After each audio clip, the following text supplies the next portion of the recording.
दोस्तों and welcome back to the channel. So आज की वीडियो में मैं आपसे बात करूंगा, अगर आपके विंड स्क्रीन पर वाइपर चलाते टाइम पानी नहीं आता तो उसको घर पे ही कैसे ठीक करोगे आप। सो चलो वीडियो को शुरू करते हैं।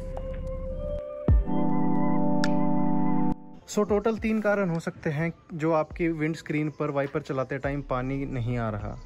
और कुछ करने से पहले आप अपने इंजन में जहां पर पानी डलता है ऐसा सिंबल होगा, उसको उसकी कैप खोल के इसके अंदर पानी भरो अगर पानी यहाँ नहीं है, एंड उसके बाद 2-4 मिनट वेट करो। अगर वो सारा पानी नीचे से नहीं निकलता, गाड़ी के नीचे से आपको दिखता नहीं, तो इसका मतलब ये आपका टैंक ठीक है, टैंक में कोई लीक नहीं है। सो इसके बाद अब आपको सेकंड चीज पर ध्यान देना है। अगर ये पानी पूरा भरा है एंड नीचे से लीक नहीं हो रहा तो इसका मतलब आपका टैंक ठीक है, उसमें कोई लीक नहीं है। उसके बाद जो ये आप ऊपर यहाँ पर पाइप देख रहे हो, यहाँ से ये टैंक में पानी जाता है।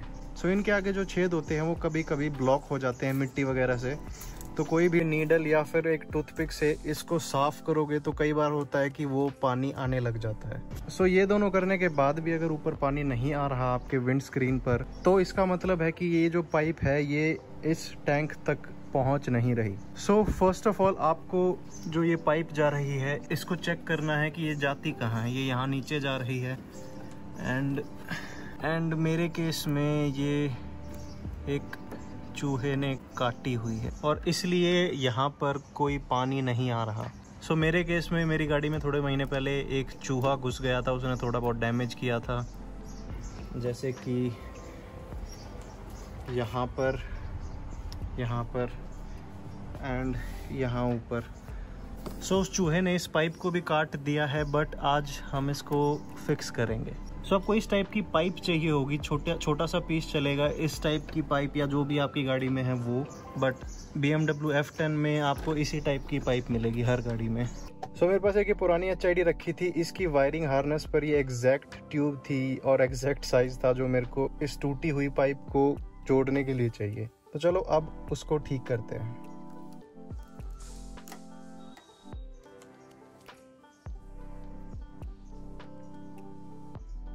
सो ये सारी पाइप वैसे कटी हुई है, बट यहाँ पर थोड़ा सा पीछे मैं इसको कट करूँगा ताकि मैं उस नई पाइप को इससे जोड़ सकूँ। सो क्योंकि ये दोनों सेम मटेरियल के हैं, सेम साइज़ के हैं, तो ये इनको आप ऐसे सीधा ही नहीं जोड़ सकते, इसके बीच में आपको कुछ चाहिए होगा। तो अगर आपके घर पे कोई स्प्रे बोतल रखी है तो इसके अंदर की जो पाइप होती है वो इसके अंदर चली जाती है प्रॉपरली।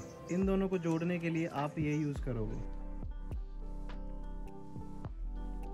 ये जो नीचे वाली पाइप है और जो ऊपर वाली पाइप है उसको आप इन दोनों चीज़ों से जोड़ सकते हो।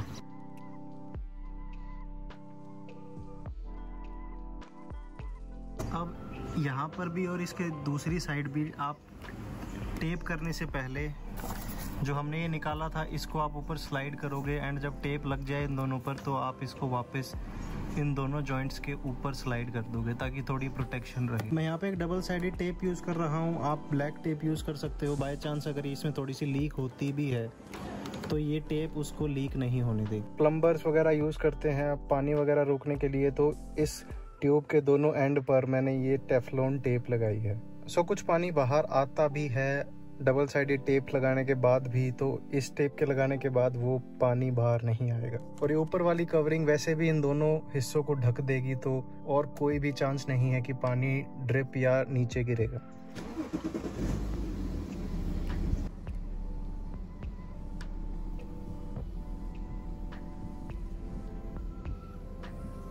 सो अगर आप सोच रहे हो मैंने इंजन को इतना साफ़ कैसे किया, तो यहाँ पर क्लिक करो जिसमें मैंने पूरी इंजन बे को डिटेल किया था, इवन कि ये बोनट को भी। सो अगर वीडियो अच्छी लगी एंड ऐसी और वीडियो देखना चाहते हो तो चैनल को सब्सक्राइब करो यार। आज का एम रखते हैं हम 32 लाइक्स। तो चलो यार ध्यान रखो आप अपना और अपनी गाड़ियों का, और मिलते हैं अगली वीडियो में।